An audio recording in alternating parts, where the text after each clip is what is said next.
जानो सो सब समान, सब माने पूर्ण ये रामायण में लिखा है। इसलिए मेरे भाई बहन ये 9 दिन है आपके पास। आज से ये राम कथा का आरंभ हुआ है। अगर मैं पहले से आरंभ करूंगा और गाता रहूंगा तो कथा पूरी नहीं होगी। आप 2 घंटा ही सुन सकेंगे। अब मैं 8 बजे से बैठूंगा, फिर भी आप 9 साढ़े 9 बज जाएंगे। अगर मैं आम बंद करके बोलता रहूंगा तो 12 बजे आप भाग जाएंगे। अपने घरों में बैठ करके आप पिक्चर भी 3 घंटे का सुनते तो कम से कम कथा भी तो 3 घंटा सुननी पड़ेगी। क्योंकि मानव का जन्म अद्भुत है। ये कथा सुनने के लिए मानव का जन्म मिला है, खाने पीने के बकवास करने के लिए नहीं मिला है।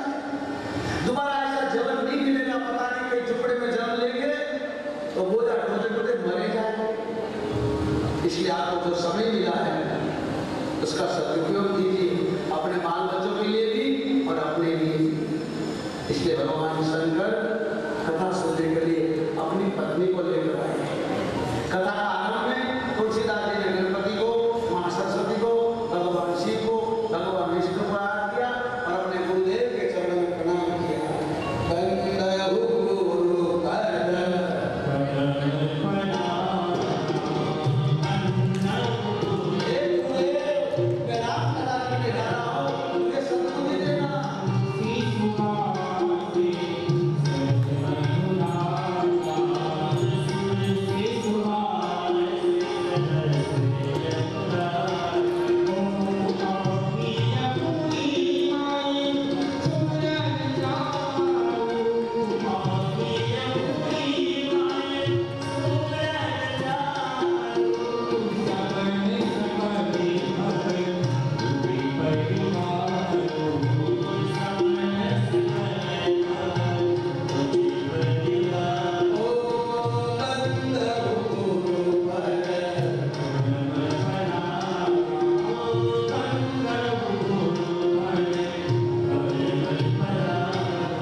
तुलसीदास महाराज ने इस कथा में गुरुदेव की वंदना की है। और भगवान शंकर भी कहते हैं पार्वती चाहे कितना भी बड़ा हो मगर जिसको गुरु नहीं मिला वो बहुत सारे बात कभी नहीं बोल सकते।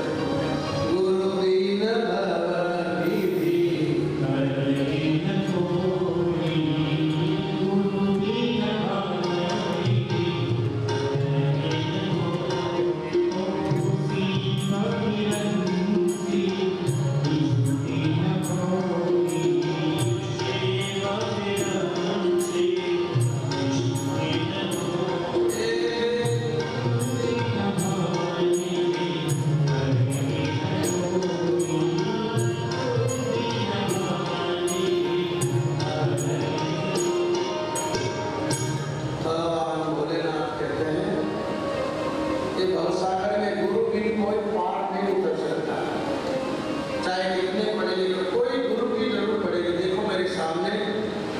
शिप्रागिरी महाराज को अगर गुरु नहीं मिलते तो आप मुझे यहाँ तक पहुँचाने नहीं देते साहब। जो यहाँ बैठा हूँ तो गुरु कृपा केवल। इसलिए मानव का जन्म मिले तो पहले गुरु की जरूरत पड़ती। भगवान को आदर माए जीव को सुला देती है, गुरु जी को जगा देता है।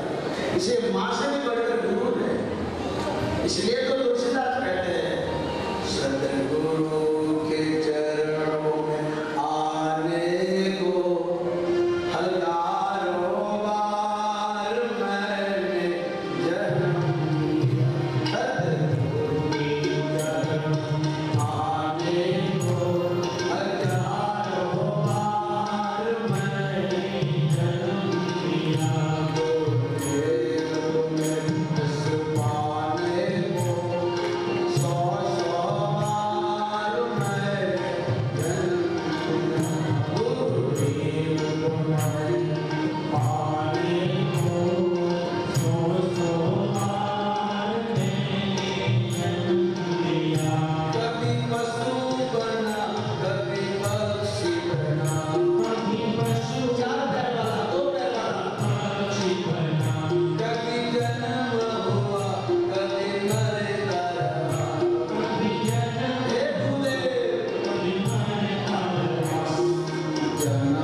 इसमें भी गुरु मिल जाए तो अनमोल है, और गुरु के बताए हुए रास्ते पर चल जाए तो जीवन में मानव मान है। गुरु हमको मिल जाए तो ऐसा फकीर पहुंचा दे उस पार, ऐसे गुरु भगवान शिव माँ भगवती को लेकर कथा सुनने आए। कथा पूरी हुई, संत के पास विदाई मांगी। महात्मा आपने 9 दिन में कथा सुनाई, कथा को भोगट में सुनने नहीं चाहिए, कुछ ना कुछ देना चाहिए। मंदिर में खाली हाथ में नहीं जाना चाहिए, गौशाला में खाली हाथ नहीं जाना चाहिए, गुरु के पास खाली हाथ नहीं चाहिए, कुछ ना कुछ देना चाहिए। हम जो कुछ दे रहे हैं वो धर्म का है, हमारा नहीं है। गुरु को, माँ को, भगवान को, मंदिर में किसी व्यक्ति को देते हैं तो इसमें भगवान का हिस्सा है। इसलिए भगवान शंकर ने कहा कि मैं कुछ नहीं दूंगा तो दुनिया वाले क्या देंगे। इसलिए आपको और मेरे को बताने के लिए महादेव ने कहा कि आपने मुझे कथा सुनाई, मैं आपको क्या दूं, दक्षिणा में क्या दूं, क्या भेंट करूं। उस महात्मा ने हाथ जोड़कर कहा कि मेरा जीवन पितार्थ होगा, आपने मेरी कथा सुनी और मुझे क्या चाहिए। भगवान के नहीं कुछ मांगो, तो इस महात्मा ने मांगा ऐसा आप भी मांगना।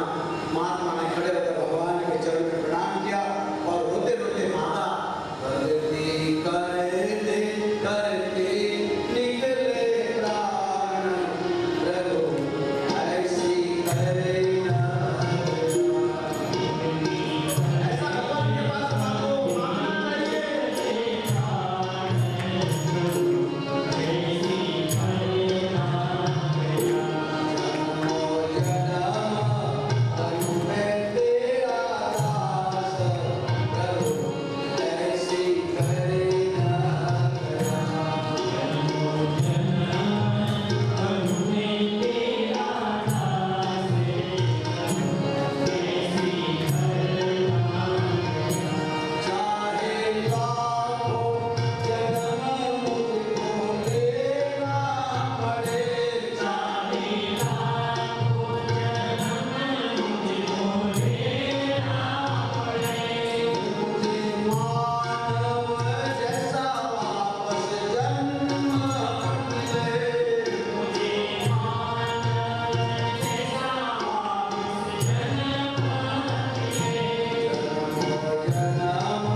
करते निकले प्राण, प्रभु ऐसी करना दया।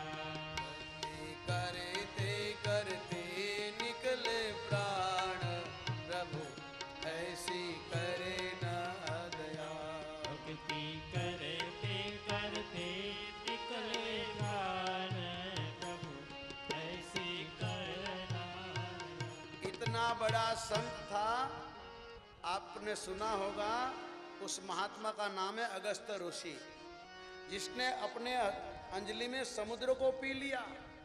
उस महात्मा ने भगवान शिव से मांगा, मुझे जन्म जन्म तुम्हारी भक्ति मिले, लाखों जन्म मुझे लेना पड़े, मगर मुझे मानव का जन्म दोबारा मिले, मैं आपकी भक्ति करूं और मुझे कुछ नहीं चाहिए।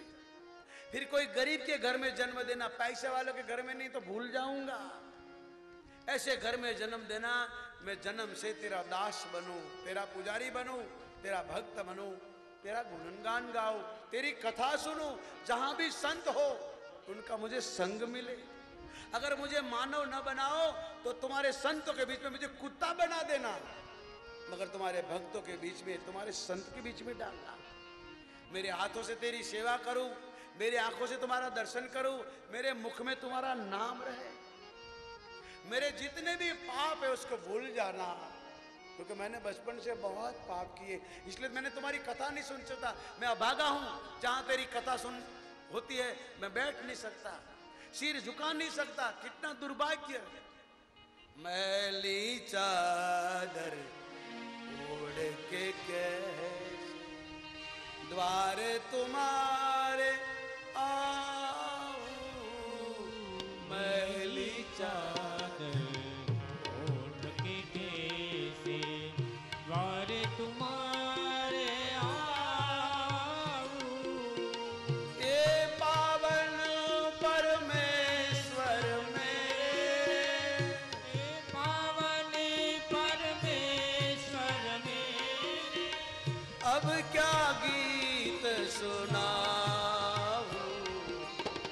मैली चादर ओढ़ के कैसे द्वार तुम्हारे आऊं। ओ जहां जहां होती पूजा तेरी, कभी ना सिर झुकाया। ओ जहाँ जहाँ की पूजा, कभी ना शीश, ओ इन पैरों पे चल कर मैं तो मंदिर कभी ना आया। ओ इन पैरों में चल कर आए, कभी न